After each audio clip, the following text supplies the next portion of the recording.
At ngayon, punta naman po tayo dito po sa presscon. Yan, ni Ombudsman Boying Rimulya, mga kababayan, kasi may mga sinabi daw dito about kay Baligod. Lawyers again, on the role of lawyers in our society.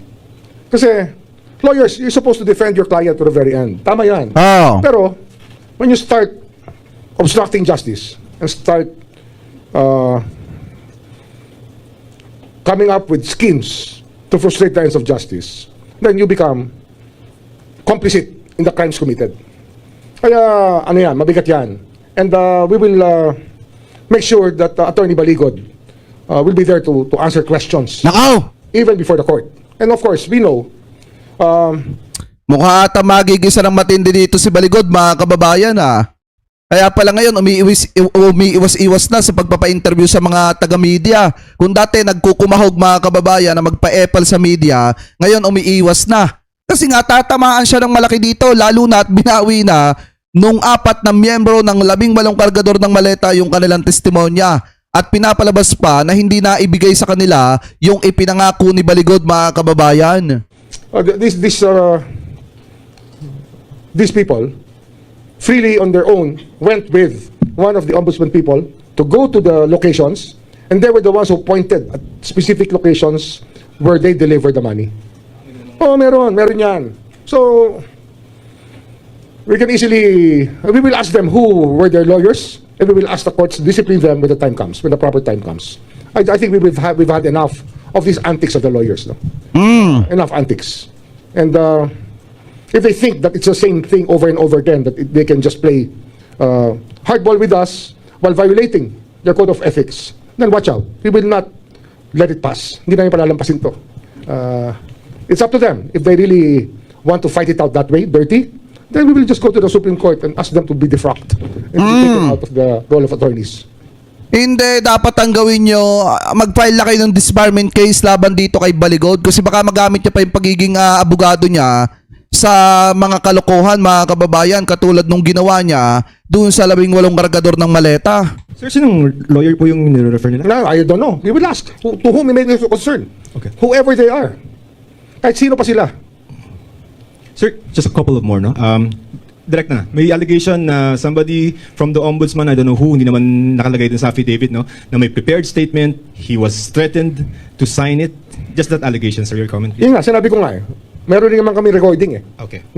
Matindi pa nga dito, mga kababayan, ano, yung tinanong nung isang taga-media na parang pinipilit ng ombudsman yung mga miyembro ng Maleta Boys na idawit si Presidente.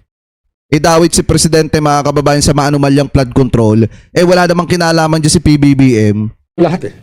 Ano nangyari eh. May recording kami ng lahat. Kaya, okay lang yan. Kasi nga, some lawyers think that it's still the same old days, that they can frustrate the ends of justice that way. We will not take it sitting down.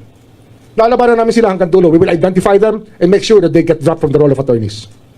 Sir, just Play last. dirty, then you have to face up to the consequences of playing dirty with us. With the Filipino people, ha? Hindi lang kami. Taong bayan yan. Sir, last na lang. What's the legal status po of the counter affidavits? Because basically, the way... No. The counter affidavits are there no, for us recantation to use. The affidavits are there for us to use, and we will use them. And if they want to recant it, so be it. But it will be in court already. Sir, does it weaken or strengthen your case against the speaker? Actually, neither. It doesn't weaken or strengthen. But of course, it just points out to the fact that there are people working on his behalf to obstruct the ends of justice. Can we elaborate, please? They're making people lie. Who's making people lie? Kami, kaya namin takutin ng Marines. Tatakutin namin sila. Ayaw nga nila ng protection eh. Kasi nga kaya nila yung sarili nila eh. Paano sila tatakutin? Di ba? We're offering them security, and people here are present. We're there when the Marines, may nakakiti pa, may tumatawa pa nga eh. May kinikilig pa nga kapag may pirma eh. Tuwan-tuwa eh. Oh. Sir, doon daw po sa fabricated na pinabit, dinadawit na sinasabi na pinipilit ng ombudsman na idawit si Pangulong Bongbong Marcos. Yan o. Kaya, Hindi ko alam yun. Hindi ko pa nababasa yung affidavits.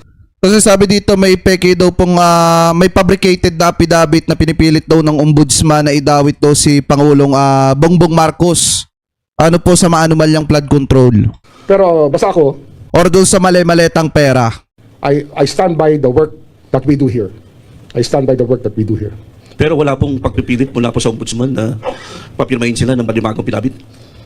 Wala. Whatever they signed before stands. And they will be examined in accordance with the statements they made.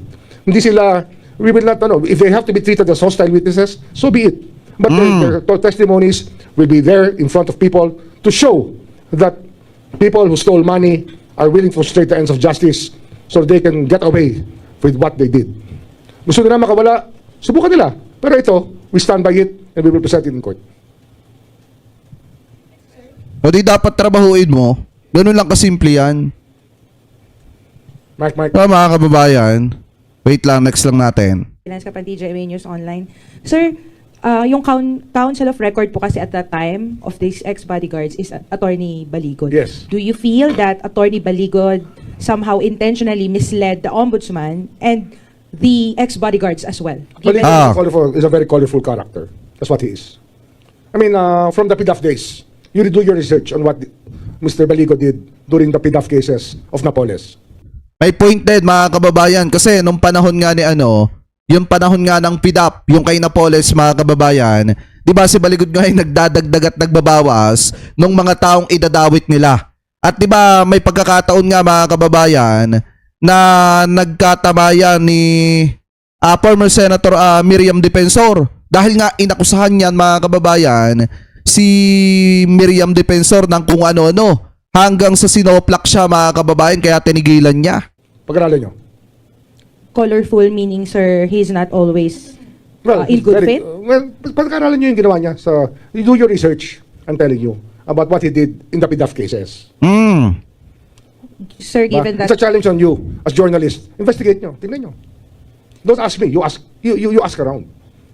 I'm not the best source for what kind of person he is. I think other people can tell you. Sir, given these recent developments, can you say na trustworthy pa ba si Attorney Baligod? Hindi na. Has he ever? Okay. Sir, so i-ano ko lang, sir, yung second question ko po. Asking confirmation lang po if indeed the Ombudsman filed 9 counts of graft against Congressman Noel Rivera of Tarlac. Yes, we did. Flood control cases Yes, po ba ito? conflict of interest. May kasamang flood control. Conflict of interest, sir, as to why? Meron ba siya... Contractor. Meron siyang sariling construction firm na nanalo ng Contractor. may government contract? Contractor. Okay, sir. Thank you po. Sir, yung next ko po, what can we expect from the Ombudsman now that the Senate Blue Ribbon Committee deferred all flood control investigations po sa inyong office? It's really about time that it's given to us. All the evidence and all the statements are given to our office to do it. Meron na namang process na ginagawa to make sure that the ends of justice are met. And we're doing it. We're here every day. Kahit kahapon, walang pasok lahat. Andito kami. Pumapasok kami, nagtatrabaho kami. Will this speed We up? were here. I think you know that. Oh. Will this speed up the filing of cases po before the Sandigan Bayan or any other lower courts? yung kayo, since Ombudsman na lang po yung mag-investigate, mas speed up po ba yung filing of cases? Well, it was a big help when the Senate was giving us the evidence. But I think that we have learned our way through already. Ano na kami? We're almost 10 months in office. Almost 10 months na kami. By, was it Monday? Ano ba ngayon? Monday ba? Oh, I was appointed 10 months ago. Ang hina ng audio nila mga kababayan, no? Should be, by that time, our learning curve is there already. Natutunan na namin yung dapat matutunan dito. Sumandal. Enlist former Public Works Chief Manny Bonoan as state witness. Tuloy po pa po ba yun? We are still, he will be our witness. And we will act on the proper time. We're not frustrated by that. It's okay. It's something that the court, in its exercise of discretion, may not grant to us immediately. But it will happen. Yes, ang MR kami. Tsaka, he will still be a witness for us. He will cooperate with the government. Sir, meaning regardless kung ma-discharge siya dun sa existing cases, I think that's pwede pa rin siyang pwede maging pa rin witness sa naman. iba? Hindi naman sa regardless. We still want him to be given a special status kasi nga, he's a cooperating witness. I think that it's very common in criminal law to have cooperating witnesses treated better. Ayun sabi dito, hindi kaya sumabit si Ombudsman sa isiniwalat nung 4. Kung sumabit siya, kasalanan niya na yon. Ganun lang kasimple yan mga kababayan. Kung ginagawa nila ng tama yung kanilang trabaho, wala sana sila magiging problema. Pero gaya nga ng sabi ko mga kababayan, since isiniwalat na nung 4 sa 18 kargador ng maleta, na pinangakuan sila ng pera, mga kababayan, ni Attorney Levy Baligod, dapat yun ang sundan ng ombudsman. Dapat alamin nila kung ano yung katotohanan doon at dapat sa lalo't madaling panahon, tapusin na nila itong isyong ito. Lahat ng dapat managot, papanagutin na nila. Than others. Sir Camille po from TV5. Sir, balikan ko lang po yung kay Martin Romualdez. So, I believe, sir, na you mentioned na po before na isa rin po sa mga pinagbasehan no, para dun sa application po ng PhDO against Romualdez, yung naging affidavit nga po nitong 18. Among others. Among others, sir. I mean, that's not the only evidence that we have. Ah, Ibang ebidensya pa. Pero sir, ano lang po yung assurance sa public? Kasi baka po isipin nila na, ayan na, nag-recant na yung iba, baka naman hindi Ang natatayo recantation ito. is frowned upon by the courts. That is the way that the courts are supposed to treat recantations. Especially, ito nga, twice na nag-issue ng testimonies against Romualdez itong mga to. Kaya, when we bring them up as hostile witnesses, makikita nyo naman kasama sila as hostile witnesses. Sir, what will happen doon sa apat na since nag-recant sila, itong affidavit ay They'll be dadalhin charged. ba dito? They'll be charged. What charge, sir? To be part of the, as part of the, we will do it. As part of the accused. perjury yan. In which case? That's natural, that's natural. Kasi nga, kaya nga hindi sila chinarge. Kasi nga, tumitestigo sila. Pag hindi sila tumestigo, di charge namin sila. O co-accused na sila. Co-accuse sila ni Martin Oh, Romualdez. magiging co-accused sila. Meron silang In what particular accessories. case, sir? Accessories after the fact. Covering up. Pinagtatakpan nila. Oh. Ano? Di ba? Kung ano ang nagpalit sa kanilang isipan, kayo na mag-usga. Alangan naman ako magsabi kung ano nangyari dyan. So, para pinapalabas dito, mga kababayan, ni Ombudsman na si Martin Romualdez ang nasa likod kung bakit nag-recant yung apat.